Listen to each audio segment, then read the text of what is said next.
Comencem un nou trimestre amb les piles carregades. Feu una cara ben diferent a fa 15 dies. Per cert, us heu fixat que encara teniu a la façana la pancarta de les portes obertes?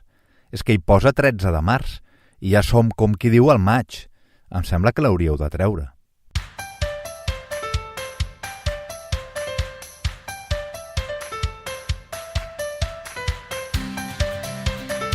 Branding escolar.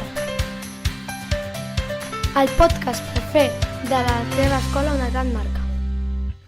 Hola, soc Miquel Rossi, assessor de branding escolar i dissenyador de marques educatives. Podeu trobar-me a brandingescolar.com, on hi ha un seguit d'articles de temes relacionats amb la marca de l'escola, alguns meus i també d'altres professionals del sector, entrevistes a experts, els episodis d'aquest podcast i la possibilitat de subscriure-us al newsletter per rebre totes les novetats que s'hi van publicant. Bé, dit això, què fem amb la pancarta? La llancem? Que hi posareu un pedaç just damunt de la data per aprofitar-la el curs que ve. No és mala idea, però no sé si quedarà molt bé. Per si la idea us serveix, una escola els vaig fer una vegada una pancarta dividida en dues parts, una de ben gran, on hi havia tota la informació, i una de més petita, on posava portes obertes, la data i la informació de les portes obertes, de manera que un cop passada la jornada es podia eliminar aquell tros i tota la resta seguia funcionant. Espera, no la pleguis encara, deixa'm que me la miri. Saps què penso?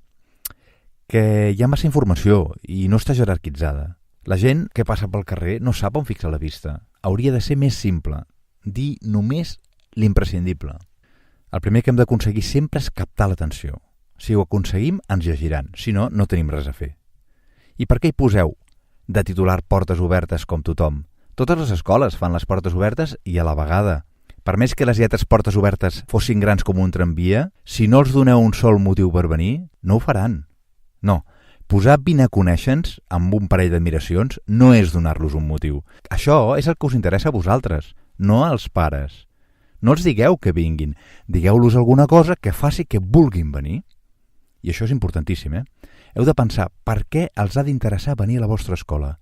Què teniu que els altres no tenen? Quina és la vostra promesa?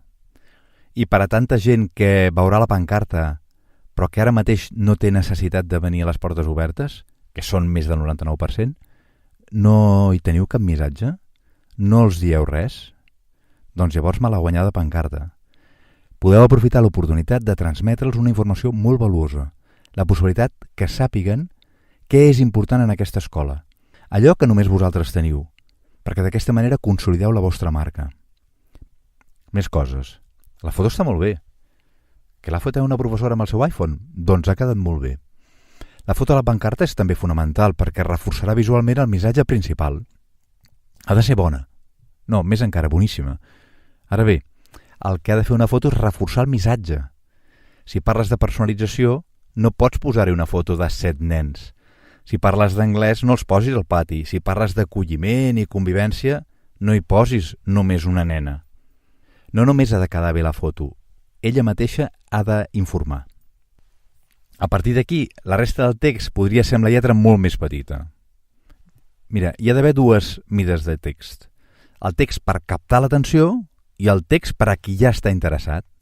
Sí, no importa com de petit sigui, si els ha interessat, el llegiran. Però hi ha massa text, Fora tota aquesta llista de virtuts, innovació, treball per projectes, cooperatiu, robòtica, anglès, però això és el mateix que promet tothom. I per què hi poseu telèfon, web, correu, fins i tot l'adreça, que és justament on som? Tot com si Google no existís? Que els pares nous són millennials, saben fer anar la geolocalització. Que no teniu localitzada l'escola a Google Maps? Doncs ja està, ja ho trobaran. Per resumir, la pròxima pancarta ha de tenir 1. Eslògan o titular ben gran, que encerti de ple la identitat, la vostra promesa, allò que us diferencia. 2. Una bona fotografia que pel seu contingut implícitament o explícita es vinculi amb el titular. 3. Un breu text que doni sentit complet al titular. 4.